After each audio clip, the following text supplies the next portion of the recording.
నమస్తే folks, welcome to my channel. Folks, బాధ ఎంత గొప్పదో వస్తూనే మనకి సొంత వాళ్ళని గుర్తు చేసేలా చేస్తుంది. సంపద ఎంత చెడ్డదో వస్తూనే మనకి సొంత వాళ్ళని కూడా మర్చిపోయేలా చేస్తుంది. అసలు నేను ఈ మాట చెప్పడానికి గల కారణం అలనాటి నటి షావుకారి జానకి విషయమే. భారతీయ చలనచిత్ర పరిశ్రమ మరో గొప్ప దిగ్గజాన్ని కోల్పోయింది. 4 తరాల ప్రేక్షకుల్ని తన అద్భుతమైన అభినయంతో మంత్రముగ్ధుల్ని చేసిన అలనాటి ప్రముఖ సీనియర్ నటి షావుకారి జానకి ఆరోగ్యం విషమించడంతో 2 రోజుల క్రితం తనని చెన్నైలోని కావేరీ హాస్పిటల్లో చేర్పించారు. అలా అక్కడ ఐసీయూలోని వెంటిలేటర్ పై చికిత్స పొందుతూ ఆమె పరిస్థితి విషమించడంతో శుక్రవారం మధ్యాహ్నం 2 గంటలకి కనుమూయడంతో ఆమె మరణ వార్తతో తెలుగు, తమిళ్, కన్నడ సినీ పరిశ్రమలో తీవ్ర విషాద ఛాయలు అలుముకున్నాయి.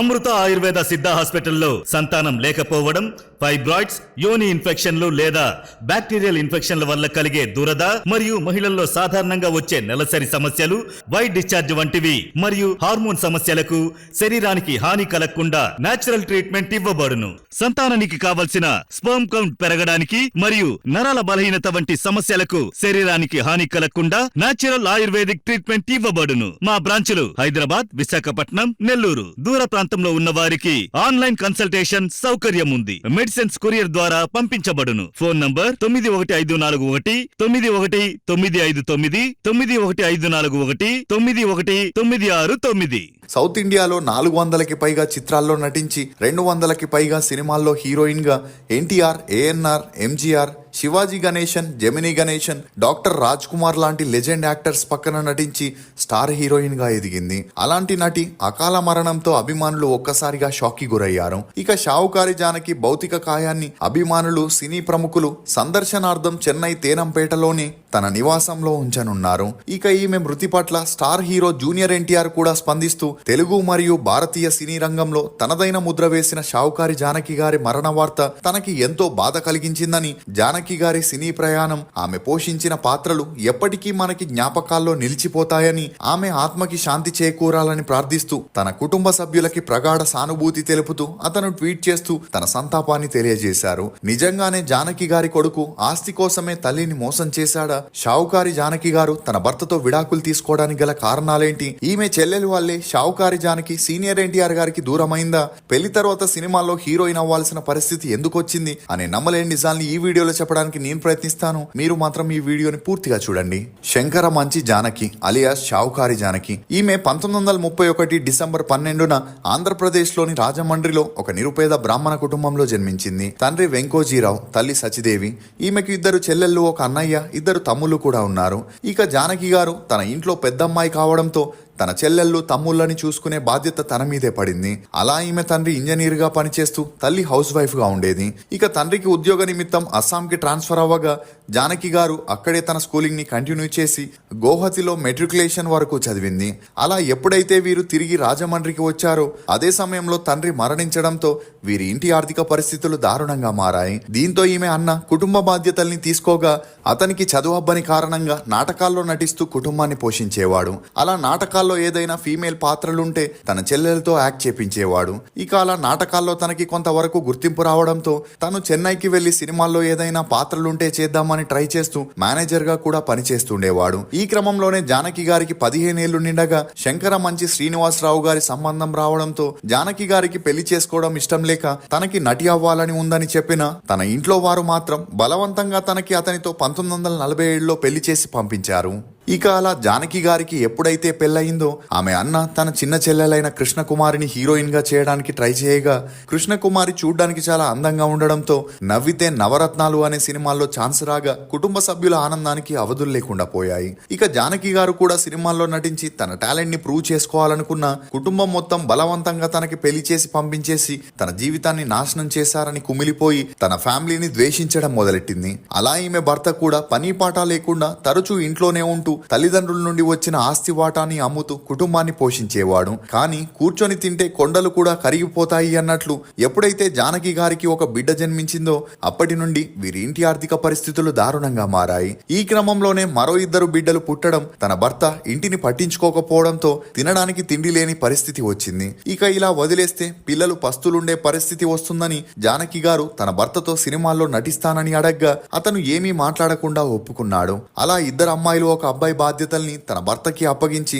తన సినిమాల్లో ట్రై చేయగా మొదటిగా రక్షరేఖ అనే సినిమాల్లో చిన్న పాత్ర చేసే ఛాన్స్ వచ్చింది. అలా దొరికిన చిన్న చితిక పాత్రలు చేస్తున్న క్రమంలోనే సీనియర్ ఎన్టీఆర్ గారు మొదట హీరోగా చేసిన షావుకారు అనే మూవీలో హీరోయిన్ ని వెతుకుతున్నారని తెలుసుకున్న జానకి గారు ఆడిషన్ కి వెళ్ళగా ఎల్వి ప్రసాద్ గారు ఇమీడియట్ గా జానకి గారిని హీరోయిన్ గా సెలెక్ట్ చేశారు. అలా 19 ఏళ్లున్న జానకి గారు తనకి పెళ్లైన విషయం గాని పిల్లలున్న విషయం గాని బయటికి రాకుండా సీక్రెట్ గా దాచేవారు. ఇక షావుకారు మూవీ సూపర్ హిట్ అవ్వడంతో తన పేరు ముందు షావుకారి జానకి అని చేర్చుకొని ఫేమస్ అయింది. అలా ఈ మూవీ సమయంలోనే సీనియర్ ఎన్టీఆర్ గారితో తనకి మంచి స్నేహం ఏర్పడడంతో ఎన్టీఆర్ గారు యాక్ట్ చేసిన చాలా మూవీస్ లో జానకి గారిని హీరోయిన్ గా తీసుకోవడం మొదలెట్టారు. అలా వద్దంటే డబ్బు, చెరపకుర, చెడేవు, కన్యాశులకం, చరణదాసి అని 20 సినిమాల్లో హీరోయిన్స్ గా కలిసి నటిస్తూ ఆ తర్వాత జానకి గారు ఎన్టీఆర్ గారితో సపోర్టింగ్ ఆర్టిస్ట్ గా 70కి పైగా సినిమాల్లో నటించడం గమనార్హం. ఇక ఇదే సమయంలో జానకి గారి చెల్లెలు కృష్ణకుమారి గారు ఎన్టీఆర్ గారితో కొన్ని మూవీస్ ని చేయగా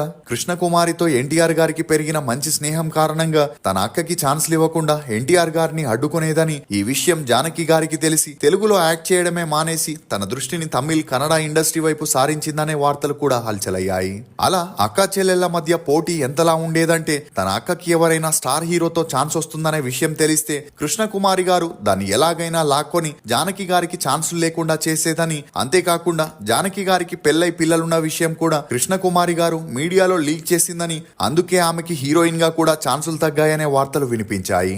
దీంతో మీడియాలో ఎంత విమర్శలు వచ్చినా కూడా జానకి గారు అదంతా పట్టించుకోకుండా తన భర్త, పిల్లల కోసం అన్నింటినీ భరించేది. కానీ పగలు రాత్రి తేడా లేకుండా కష్టపడి ఇంటికి వచ్చేసరికి తన గురించి గాని తన పని గురించి గాని అటు భర్త ఇటు పిల్లలు పట్టించుకునేవారు కాదని, అంతేకాకుండా ఇండస్ట్రీలో పేరు డబ్బుతో పాటు రూమర్స్ కూడా జానకి గారిపై ఎక్కువగా రావడంతో తనకి తన భర్త శ్రీనివాసరావుకి మధ్య మనస్పర్ధాలు వచ్చి కొన్ని సంవత్సరాలు దూరంగా ఉంటూ పిల్లల కోసమే కలుస్తూ వచ్చారు. కానీ ఒక స్టేజ్ లో కాంప్రమైజ్ అయి బ్రతకడం ఇష్టం లేక జానకి గారు తన భర్త శ్రీనివాసరావుకి విడాకులు ఇచ్చేసి తన పిల్లల్ని తీసుకొని చెన్నైకి వెళ్లి సెటిల్ అయింది. అలా ఆ తర్వాత ఆమె భర్త రెండో పెళ్లి చేసుకుంటే జానకి గారు ఒంటరిగా జీవితాన్ని గడుపుతూ పిల్లల కోసం మూవీస్ చేస్తూ చెన్నైలో బాగానే ఆస్తులు సంపాదించింది. అలా తన పిల్లల్ని బాగా చదివిపించి పెళ్లి చేయగా పెళ్లి తర్వాత ఇమ్మీడియట్ గా తను సంపాదించిన ఆస్తులంతా తన కొడుక్కి కూతురికి పంచడంతో ఆస్తి రాగానే కొడుకు అమెరికాలోని కాలిఫోర్నియాకి వెళ్లి స్థిరపడితే కూతుర్లు కూడా అప్పటి నుండి తల్లిని పట్టించుకునేవారు కాదు. ఈ సమయంలోనే కృష్ణకుమారి గారు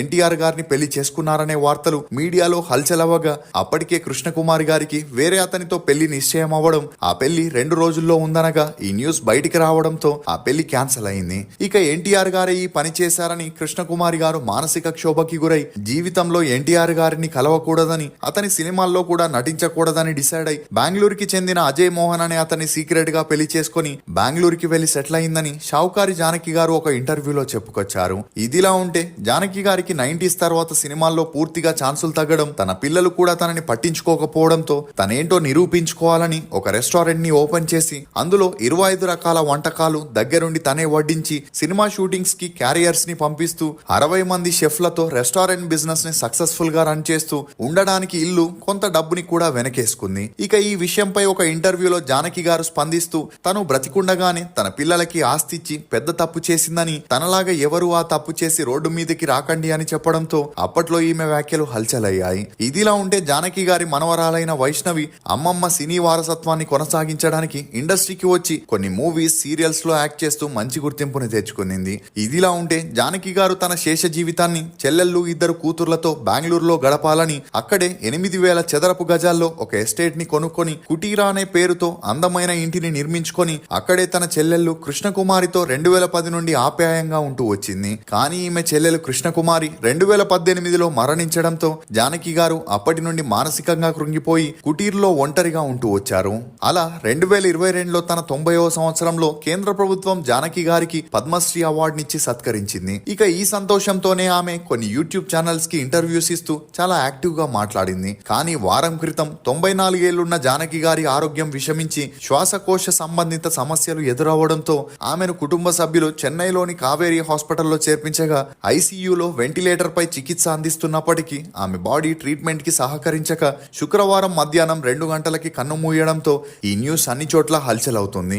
ఏదేమైనా ఆ దేవుడు జానకి గారి ఆత్మకి శాంతి చేకూర్చాలని కోరుకుందాం. ఫోక్స్, జ్ఞాపకాలు తీరాన్ని తాకే అలల్లాంటివి. వాటి తాకిడి కొద్దిసేపే అయినా అలజడి తగ్గడానికి మాత్రం జీవితం సరిపోదు. ఇది ఫోక్స్ నటి షావుకారి జానకి గారి గురించి కొన్ని నమ్మలేని నిజాలు. ఈ వీడియో మీద మీ అభిప్రాయాన్ని కమెంట్ సెక్షన్ లో తప్పకుండా తెలియజేయండి. మేము చేసిన ఈ వీడియో మీకు నచ్చినట్లయితే ఒక లైక్ ద్వారా మీ సపోర్ట్ ని మాకు తెలియజేయండి. For more interesting videos please subscribe to CR voice.